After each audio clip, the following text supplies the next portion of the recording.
Meu nome é doutora Sushila Sawant Mendes, sou professora de História em Goa.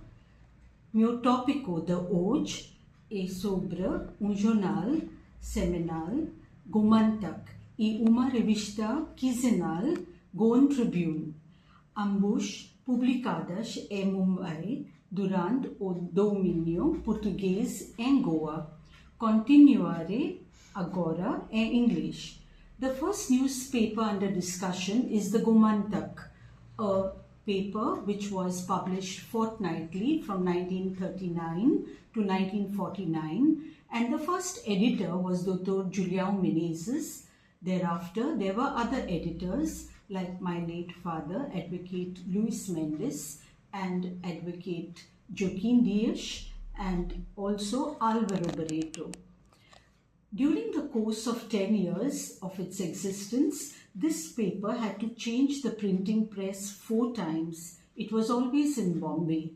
It was always a 4-page newspaper, and the first page was in English or Portuguese, but the inner pages were in Romi Konkani. Advertisements were extremely rare, and it was published regularly every week for 10 years only on subscriptions and personal funds. The primary justification for this periodical during this period was that this was a newspaper in exile, and its audience was mainly the migrant Goan population outside Goa, although some copies were smuggled clandestinely in Goa.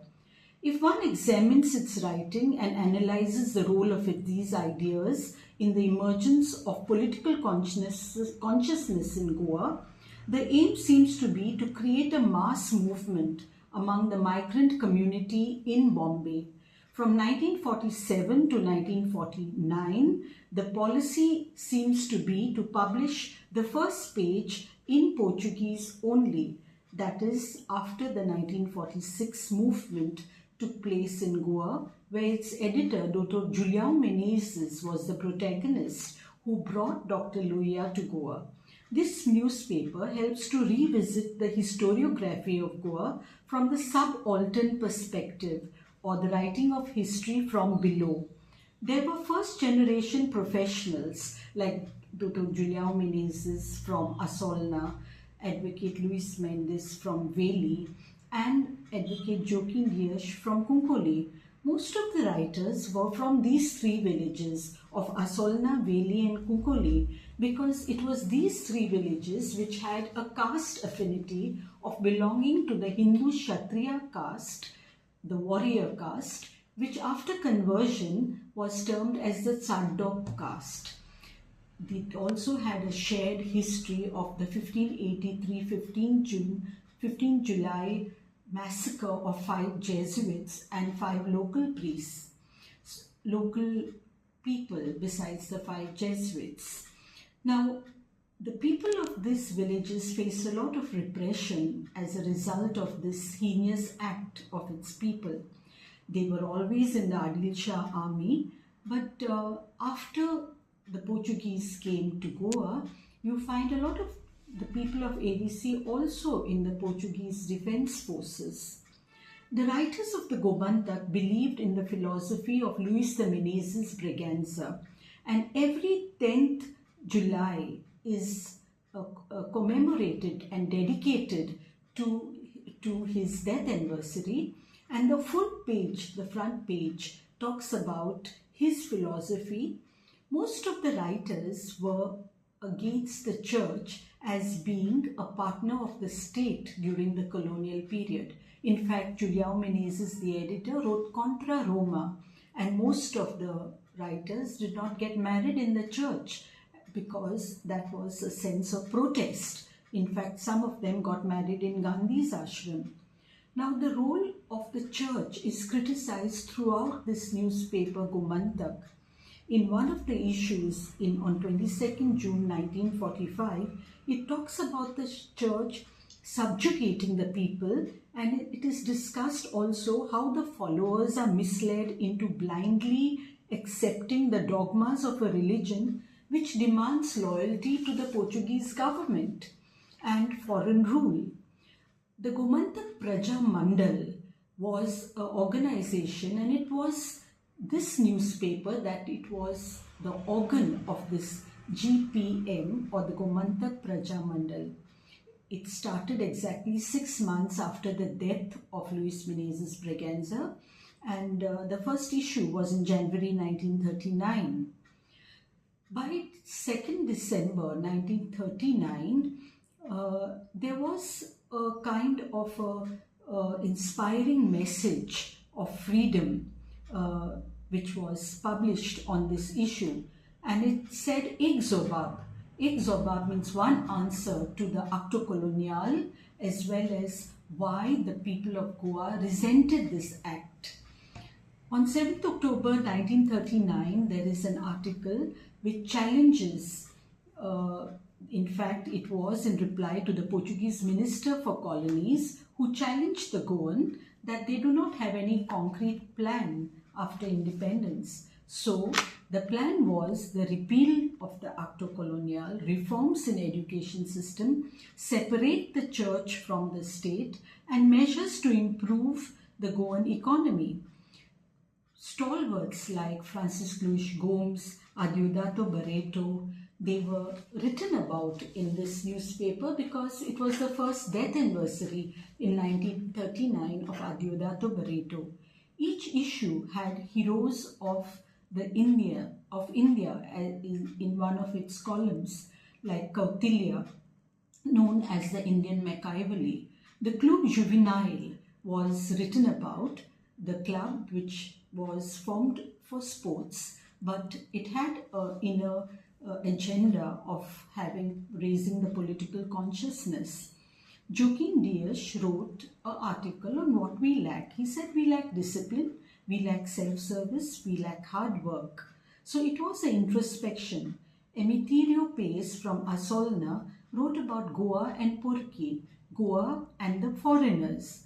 Luis Mendes wrote about the Satyagraha, where he recommended, like the Catholics go in romarias or processions to Old Goa, the Satyagrahis should also do that, because the Portuguese soldiers would never shoot on Satyagrahis on pilgrimage. From 27 September to 11 September 48, this paper became the organ of the National Congress Goa, and the National Congress Goa Committee annual report was published in this paper. The Gomantak, because of its period of publication from 39 to 49, highlighted two issues. One was the civil disobedience movement of June 18, 1946, and it coincided with the Second World War. So most of this information is found as source material in the Gomantak. The second newspaper is the Goan Tribune, published from 15 July 1956 to 1962 May. It was a news magazine published fortnightly. It called itself the voice of the Goan people, struggling to be free from Portuguese domination, and the voice and expression of the Goan people. The precursor to this fortnightly was the Bulletin of the Goa Liberation Council with its president Aloysius Soares. Every 3 or 4 months there was a bulletin published, and the first Goan Tribune was on 15 July 1956. What was the Goan Tribune about? It was a 12-page news magazine on Goan history, Goan clubs, Goan seamen, Goan villages, Goan photographs of marriages. There were sections dedicated to women, children, recipes of Goan cuisine.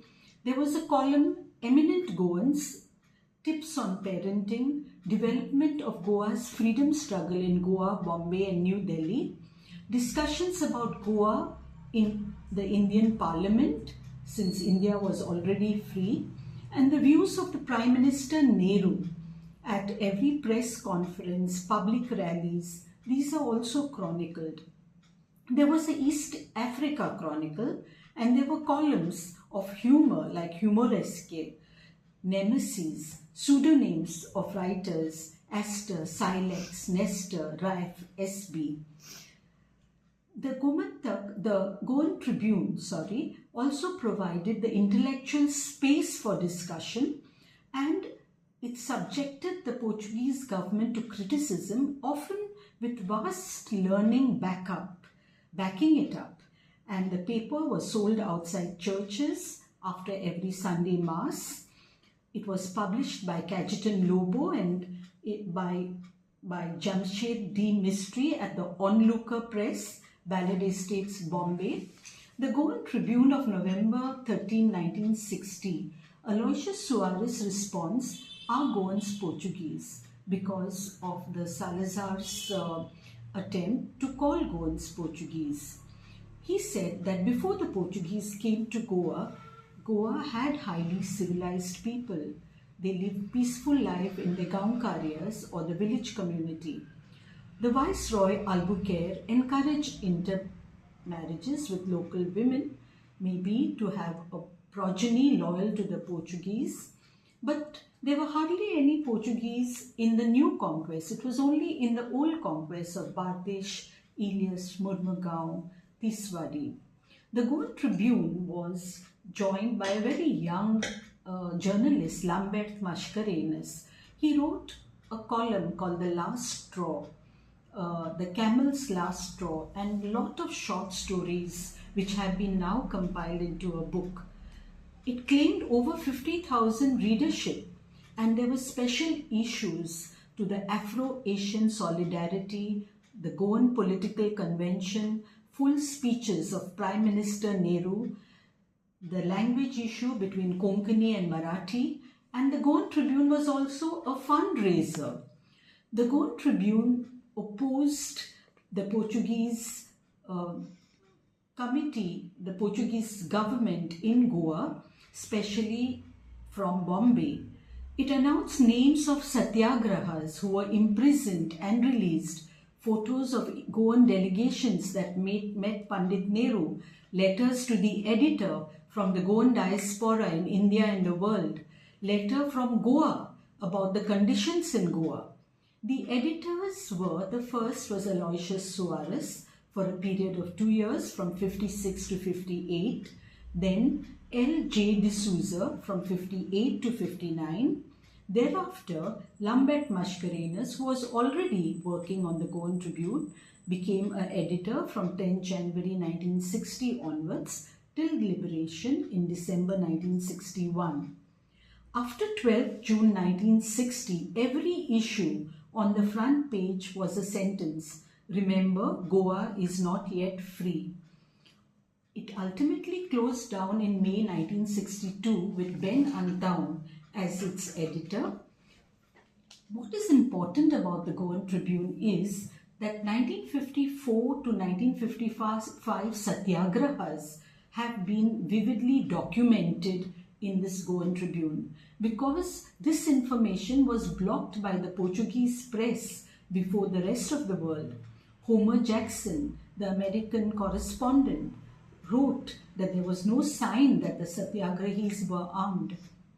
There was an article, "Lest We Forget," written about the 15 June 1955 satyagraha, where Hirve Guruji, Karnal Singh and Madhukar Chaudhary, a Maharashtrian, a Punjabi and a Bengali, were shot dead on the border. There were supplements of the Goan Tribune, supplements dedicated for a purpose. The Prime Minister Pandit Nehru's speech was printed verbatim. The one of 29 June 1956 newspaper of the speech of June 4th. The future of Goa, he said, Pandit Nehru, rested with the Goan people. Gandhiji's non-violence was another subject of discourse, and S.B. De Silva wrote an article, "When Will Goa Be Free?"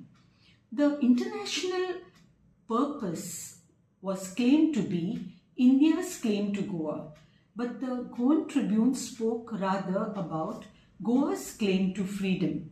Evagro George, Rogacinho Moraes were other writers. He wrote on Our Village Kunkoli. Advocate Narendra Kamath from Asolna wrote very provocative articles. Goans have become sterile to face the challenges of Salazar, he wrote on 29 June 1958. On 12 June 1960, he said, Bombay Goans are affected by the paralysis of the soul. They have become Portuguese parrots. Advocate Luis Mendes wrote about Gandhianism. He wrote about the Goan seamen suffering hardships compared to the European seamen. He also wrote about the Goa Nagar community, a project to bring together 300 Goan clubs in Bombay. The Goan Tribune had a village series, and in this Luis Mendes wrote about the Punjab of Goa, Asolna, Veli and Kunkoli. Lambert Mascarenhas, as editor, wrote a front page article called Neroismo on 29 August 1960 in reply to Salazar's Heroismo. The Goan Tribune supplement of November 60 was dedicated to the Goa issue. It said, "We want to be free." The Goan Political Convention has been written about in the September 1959 issue.